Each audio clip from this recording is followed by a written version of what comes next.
जय हिंद दोस्तों, बहुत बहुत स्वागत है आपका और हमारा प्यारा सा यूट्यूब चैनल लर्निंग डे पे। आप लोग जब भी ये वीडियो देख रहे होंगे, मुझे पता है कि समय बहुत ही कम बचा हुआ है और आप लोगों की तैयारी बहुत ही बेहतरीन हो चुकी होगी, लेकिन अभी आप लोगों को डर भी लग रहा होगा। थोड़ा सा मात्र 1 मिनट का समय दीजिए, मैं थोड़ा सा आप लोगों को मोटिवेट करना चाह रहा हूँ। और इसलिए नहीं कि झूठा मोटिवेशन, बस बताना चाहता हूँ कि आप लोगों ने अभी तक जितना कुछ भी पढ़ लिया है, ठीक है, वो बहुत ही इनफ है। आपको कुछ भी नया नहीं पढ़ना है, ठीक है। और जितने भी क्वेश्चंस आप लोगों ने अभी तक कर लिया, अब उसको बार बार आपको रिवाइज करना। जितनी बार आप उसको रिवाइज करेंगे उतना अच्छे से आपको कंठस्थ होगा, और जितनी ही अच्छे से वो कंठस्थ होगा उतना ही बढ़िया आप लोग उसको पेपर पे लिख पाएंगे। क्योंकि जब भी आपका पेपर आप लिखने जाएंगे, जब आप एग्जाम हॉल में बैठेंगे, वहाँ पे उसका प्रेशर अलग होता है। अभी आप लोग भले कर रहे हो, लेकिन वहाँ पे कैसे लिखना है वो सब स्ट्रेटजी आप लोगों को पता होनी चाहिए, ठीक है। तो आप लोगों को सबसे पहली बात, तो अगर कुछ भी पता 5 नंबर में आता तो उसको हमेशा पॉइंट्स में लिखेंगे। कैसे? उसको हमेशा पॉइंट्स में लिखेंगे, चाहे जिस मीडियम का बच्चा हो। आज ये सेशन जो हमारा होगा उसमें हम लोग आपको बताएंगे कि इंपॉर्टेंट, मोस्ट इंपॉर्टेंट क्वेश्चंस जो आप लोगों के पेपर में आने की संभावना जिसकी ज्यादा है और जो बार बार आ रखे हैं आपके, ठीक है, पीवाईक्यूज में, उन सभी क्वेश्चंस को। और किसके लिए? ये अप्लाइड फिजिक्स का ही है, ठीक है। किसका? अप्लाइड फिजिक्स का।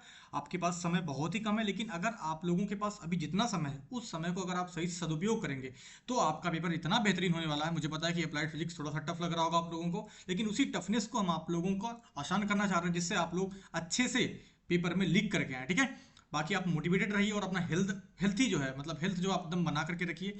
आप स्वस्थ रहेंगे तभी आप अच्छे से पेपर में लिख पाएंगे। बाकी आपको थोड़ा सा योगा वोगा कर लेना है, पानी अच्छे से पीते रहिए, जिससे आपको कोई भी दिक्कत ना हो। चलिए अब अपना शुरू करते हैं बिना किसी देरी के साथ। आपके पास समय कम होगा मुझे पता है, और लगभग आपके 15 से 20 क्वेश्चन होंगे इसमें, ठीक है। ज्यादा क्वेश्चन नहीं है, लेकिन कुछ क्वेश्चन आपको इसमें ऐसा मिलेगा कि वो क्वेश्चन आपको किसी दूसरे क्वेश्चन में भी उसका सब पार्ट है, ठीक है, कहीं से कटा कुटा मिलेगा, ठीक है। लेकिन आपको क्वेश्चन सारे दिखेंगे, ठीक है। इन सभी क्वेश्चन को आपको जरूर करना है, एक भी क्वेश्चन आपको छोड़ना नहीं है। बाकी इसके अलावा आप लोग जा करके देख सकते हैं सौरभ सर का जो टॉप 25 का अप्लाइड फिजिक्स का इंपॉर्टेंट क्वेश्चन पड़ा है, वो भी आपको कर देना है। मुझे पता है कि क्वेश्चंस लगभग आपको सेम मिलेंगे, क्योंकि बार बार वही क्वेश्चंस रिपीट होते हैं। सबसे बड़ा एडवांटेज आपका है कि क्वेश्चंस रिपीट होते हैं बार बार, ठीक है। अब आपका समझ आया नहीं करते हैं। सबसे पहला क्वेश्चन आपके सामने दिख रहा होगा, कोणीय वेग को परिभाषित कीजिए।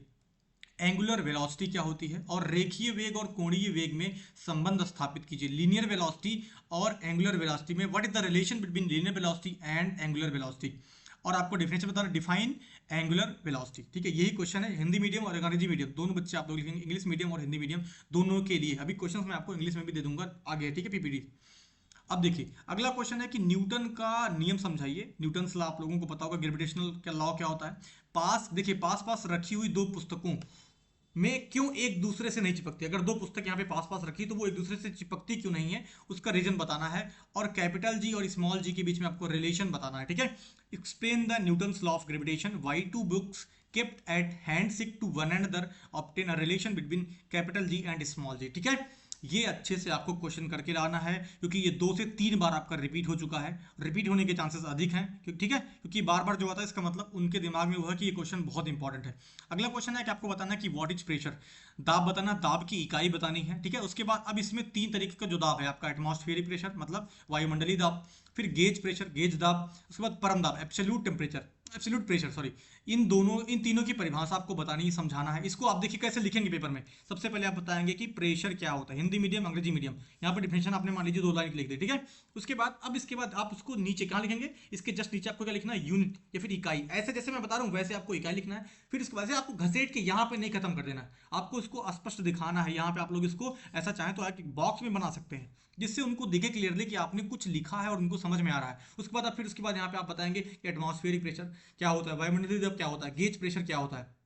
उनकी आपको परिभाषा बतानी, कम से कम एक एक लाइन में बताना है। ये क्वेश्चन जब भी आया होगा ये आपको 5 नंबर से नीचे नहीं मिला होगा। तो 5 नंबर में आपको कम से कम 2 पेज लिखना ही लिखना है, मिनिमम 2 पेज, और एकदम साफ लिखना है, गलत कहीं नहीं करना है। आप ऐसे ऐसे से नहीं काटेंगे। अगर कुछ भी आपका गलत हो गया तो आप इसको एक बार काटेंगे या फिर ऐसे काट देंगे। ज्यादा आपको गांचा पाचा नहीं करना, ठीक है।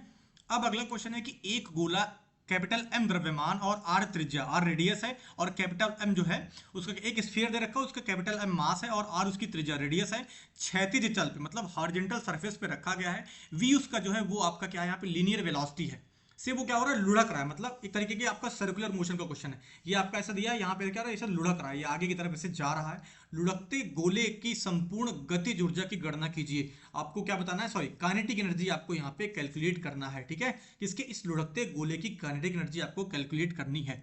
अगला है द्रव की श्यानता बतानी, ठीक है। क्या बतानी? लिक्विड की आपको क्या बतानी, विस्कोसिटी बतानी है, इसके कारण की व्याख्या करनी है। विस्कोसिटी ऑफ फ्लूइड और कॉजेज ऑफ विस्कोसिटी आपको बताना है। श्यानता गुणांक क्या होता है, कोफिशिएंट ऑफ विस्कोसिटी क्या होती है, इसको आपको क्या करना है, डिराइव करना है, व्यंजक इसका प्राप्त करना है, इसकी परिभाषा और इसकी इकाई आपको लिखनी है। अभी आपको इंग्लिश में ट्रांसलेट होकर के क्वेश्चन मिल जाएगा, आगे चिंता करने की जरूरत नहीं है। बाकी आपको टॉप 25 क्वेश्चन सौरभ सर की क्लास का जरूर देखना है, वो कर लीजिए और ये कर लीजिए। मैं कराऊं आपकी जितने भी फिक्स क्वेश्चन है, स्टैटिक क्वेश्चन है, वो नहीं छूटेगा।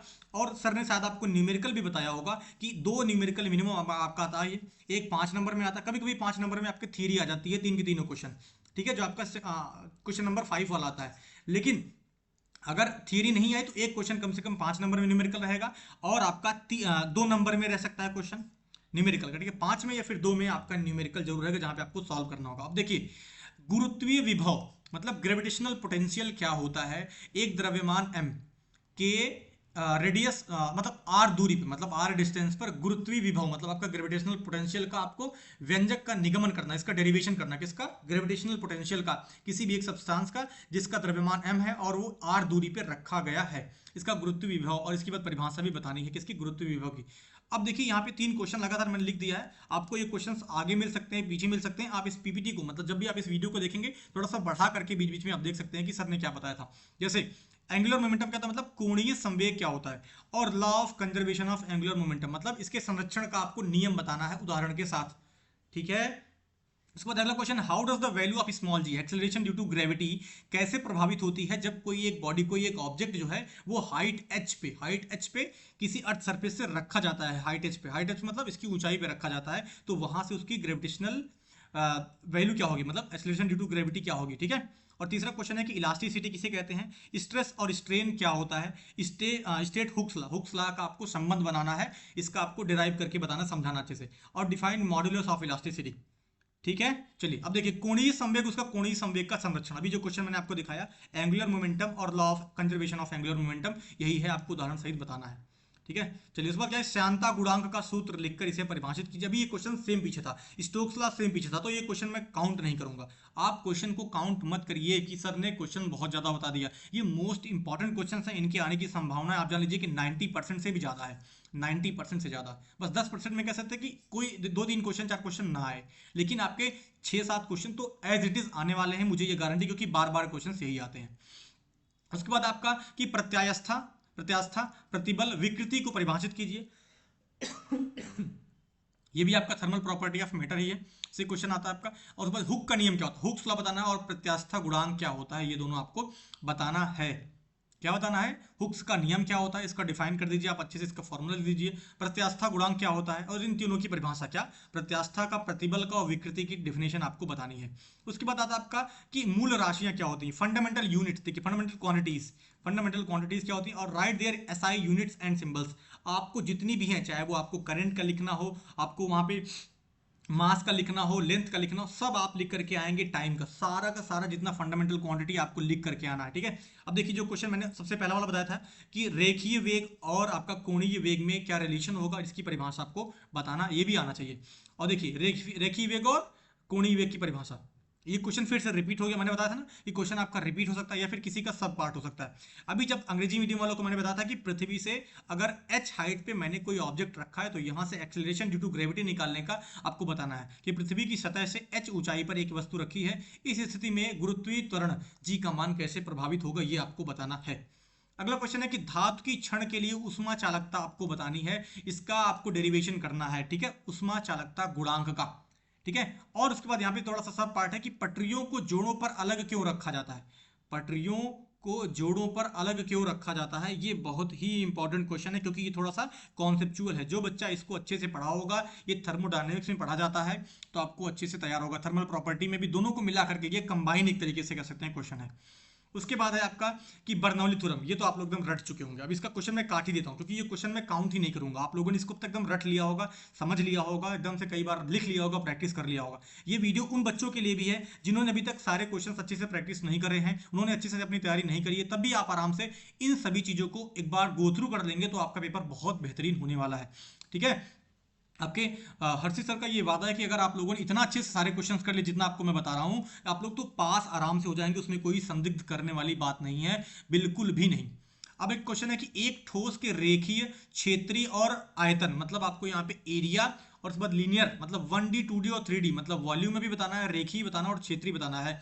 इनके प्रसार के गुणांक की परिभाषा आपको बतानी है और इनके बीच में जो संबंध होगा, जो रिलेशन होगा, उसको भी आपको डिराइव करना है। यहाँ पे डेरिवेशन का मतलब उसको निगमित करना है। और बर्नौली थ्योरम तो आप लोगों ने कर ही लिया होगा। यहाँ पे एक क्वेश्चन लिखा होगा कि थर्मोडायनेमिक्स के जो तीनों लॉ हैं, जीरोथ लॉ, फर्स्ट लॉ और second law, zeroth law, first law and second law, ये तीनों नियम आपको अच्छे से इनके महत्व को, अच्छे से इंपॉर्टेंस को रट लेना है, समझ लेना है। घर्षण क्या है, सीमांत घर्षण, मार्जिनल फ्रिक्शन क्या होता है, और सॉरी लिमिटेड फ्रिक्शन कहिए फिर मार्जिनल फ्रिक्शन कहिए, दोनों एक ही नाम होता है। और दैनिक जीवन में घर्षण का उपयोग कैसे होता है, ठीक है, ये आप लोगों ने बहुत बार पढ़ा होगा। ये केमिस्ट्री में मैं बताता हूँ कि ल्यूब्रिकेशन का इस्तेमाल कहाँ पे करते हैं, जहां पे घर्षण होता है। बाकी आप लोग रेडी रहिएगा, आप लोगों की अल्फा क्लास और मास्टर क्लास आने वाली है केमिस्ट्री के लिए, अप्लाइड केमिस्ट्री के लिए। और उम्मीद करता हूं कि आप लोगों ने अभी तक टॉप 25 केमिस्ट्री के क्वेश्चंस अच्छे से कर लिए होंगे, उनको आप लोगों ने बार बार रिवाइज करा होगा, ठीक है। और ये आपका जो वीडियो आज पढ़ रहा है, ये आपका एक तरीके से मास्टर क्लास होगा, जिसको आप लोगों को बिल्कुल भी नहीं छोड़ना है। केपलर्स के आपको प्लेनेटरी मोशन के नियम तीनों अच्छे से कर लेना, आप लोगों ने जो भी पढ़ा होगा, ठीक है। और उसके बाद आता है अगला क्वेश्चन कि जड़त्व तो आघूर्ण और घूर्णन त्रिज्या, ये तो सर ने आपको बता ही रखा होगा टॉप 25 में जरूर से जरूर क्वेश्चन, ये 1 या 2 नंबर में आता ही आता है। Moment of inertia, radius of gyration 1 या 2 नंबर में भी आ सकता है अगर ये सारे मिला करके दे देगा। जैसे यहाँ पे देखिए statement of theorem of parallel axis, समानांतर अक्ष प्रमेय के कथन को भी लिखिए, तो आपको इसको डिराइव करना होगा 4 से 5 लाइन में। तो ये आपको प्रैक्टिस करना होगा, अगर आप प्रैक्टिस करेंगे तभी आप इसको कॉपी पे लिख पाएंगे। तो ये 5 नंबर में भी आ सकता है। संरक्षी बल मतलब कंजर्वेटिव फोर्स क्या होता है, दिखाइए कि एक संरक्षी बल स्थितिज ऊर्जा के ग्रेडियंट के ऋणात्मक के बराबर होता है। मतलब आपको बताना है कि नेगेटिव के बराबर होता है क्या, संरक्षी बल कंजर्वेटिव फोर्स जो होगा आपका नेगेटिव के बराबर होगा, किसके, पोटेंशियल एनर्जी के ग्रेडियंट के बराबर होगा, ठीक है, इसके ग्रेडियंट के बराबर होगा। ये आपको बताना है। यहाँ पे देखिए define conservative force so that A conservative force is negative gradient of potential energy. उसके बाद है उष्मागतिकीय के शून्य प्रथम तथा द्वितीय नियमों को बताइए। ये जो जीरोथ लॉ था और फर्स्ट लॉ और सेकंड लॉ यही था, ठीक है, यही आपका हो गया क्वेश्चन। मतलब क्वेश्चन की संख्या अधिक नहीं है। देखिए आपका ये आ गया सेंट्रीपिटल और सेंट्रीफ्यूगल फोर्स में अंतर बताइए, और किसी तीक्ष्ण मोड़ पर सड़कों को ढलवा क्यों बनाया जाता है। आप देखोगे मोड़ पे ऐसे थोड़ा सा ऐसे ढलवा बनाया जाता है, ऐसे थोड़ा सा ऐसे ढलवा बनाया जाता है, जिससे क्या हो, गाड़ी जो है उसके बीच में फ्रिक्शन लगातार बना रहे और वो एक्सीडेंट ना हो, मतलब वहां पे आप गिरे ना, आपको गिरने से बचाता है। तो यहाँ पे कैसे सेंट्रीपिटल फोर्स काम करता है, इसके बीच में आपको बताना है रिलेशन। ताप प्रवणता क्या होती है और उष्मा चालकता गुणांक की परिभाषा लिखिए। उष्मा चालकता गुणांक की परिभाषा लिखिए और ताप प्रवणता क्या होती है। बाकी देखिए आप लोगों के जो क्वेश्चंस हैं उनके अंग्रेजी के ट्रांसलेशन में यहाँ पे दे रखा हूँ कि प्रेशर क्या होता है, ग्रेविटेशनल पोटेंशियल क्या होता है, काइनेटिक एनर्जी देखिए जो क्वेश्चन था, मोमेंट ऑफ इनर्शिया बताइए आप रोटेटिंग बॉडी की, और विस्कोसिटी श्यानता क्या होता है, उसके बाद एंगुलर वेलोसिटी क्या होती है, कोएफिशिएंट्स क्या होते हैं, स्टोक्स लॉ बताइए क्या होता है, और angular momentum, elasticity, strain, surface tension, पृष्ठ तनाव क्या होता है, linear surface and volume expansion. ये देखिए जो बच्चे जो नहीं था रेखीय और क्षेत्रीय और यहाँ पे क्या था आयतन वाला जो एक्सपेंशन था, जो उसका प्रसार था किसी के लिए सॉलिड के लिए, उसको डेराइव करना था आपको रिलेशन यहाँ पे। तो इतने क्वेश्चंस थे आपके। आप क्वेश्चन अगर गिनना चाहेंगे तो मेरे हिसाब से टॉप 15 क्वेश्चंस हैं। कितने, टॉप 15 हैं क्वेश्चंस हैं, जितने मतलब बार बार आते हैं, इनको आपको एकदम कंठस्थ कर लेना। कई बार आप इसको प्रैक्टिस करेंगे, अपनी कॉपी पे लिखेंगे तो आपके पेपर के पहले तक याद हो जाएगा, ठीक है। जो बच्चे अभी तक अच्छे से नहीं भी पढ़े हैं वो भी अगर इन क्वेश्चंस को कर लेते हैं तो आप लोगों का पेपर बहुत अच्छा होने वाला है। पास होने की तो चिंता छोड़ दीजिए, पास से आप अच्छा करके आएंगे, ठीक है। भले आपसे एक एक नंबर वाले क्वेश्चंस ना बने, ठीक है, लेकिन आपसे इन सभी क्वेश्चंस को बनाने में कोई भी समस्या नहीं आने वाली है, ठीक है। आपके लिए जो क्वेश्चंस मैं थोड़ा सा दिखा रहा हूँ इनके आप स्क्रीनशॉट्स ले लीजिए, आप इसको कॉपी पे लिख लीजिए। अब तक आप लोगों ने इसको तैयार भी कर लिया होगा, आप इसको रिवाइज कर सकते हैं। बाकी अगर आप लोगों ने एक दो क्वेश्चन नहीं किया होगा तो आप लोग इसको कर भी सकते हैं। इन सभी क्वेश्चन की संभावना बहुत अधिक है। और इसी के साथ मैं इस वीडियो को एंड करता हूँ और आप लोग का पेपर बहुत बेहतरीन हो। ऑल द बेस्ट बच्चों आप लोगों को। और ये फिजिक्स के लिए अंतिम वीडियो, इसके बाद आप लोग का बाकी सब्जेक्ट्स के वीडियो मिलते रहेंगे। आप लोग एकदम रेडी रहिएगा और लर्निंग के साथ आप लोग जुड़े रहिएगा। जो बच्चे अभी अंतिम तक देखेंगे उनको बहुत सारी शुभकामनाएं और आप लोग का पेपर बहुत बेहतरीन होगा। ये मेरी भगवान से गुजारिश है, बहुत मैं प्रार्थना करूंगा आप लोगों के लिए, ठीक है। बाय दोस्तों।